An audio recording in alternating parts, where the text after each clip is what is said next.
এজন্য আমার মালিক আল্লাহ পাক রব্বুল আলামিন কুরআনুল কারীমের মধ্যে বলেন, ইন্নাল্লাহা আশতারা মিনাল মুমিনিনা আনফুসাহুম ওয়া আমওয়ালাহুম বিআন্না লাহুমুল জান্নাহ। হে মুমিনেরা, তোমাদের জান, তোমাদের মাল আমি কিনে নিয়েছি আর তোমাদেরকে বিনিময় জান্নাত দিয়ে দিয়েছি। জোরে জোরে বলুন না সুবহানাল্লাহ। আল্লাহ আমাদের জান মাল কিনে নিয়েছে, বিনিময় আপনাকে আমাকে জান্নাত দিয়েছে।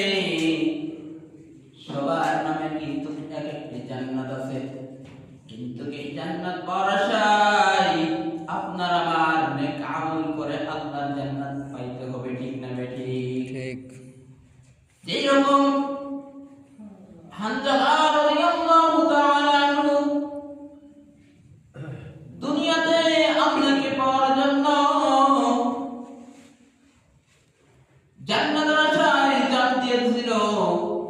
জান দেওয়ার বিনিময় আপনারা সকলেই কম বেশি জানেন, হানজালাকে দুনিয়াতেই জান্নাতের পানি দিয়ে গোসল করাইছিল আল্লাহ। ঠিক না বেঠিক? জানেন না? সবাই কম বেশি জানেন না সবাই? কিন্তু উত্তর দিচ্ছেন। এজন্য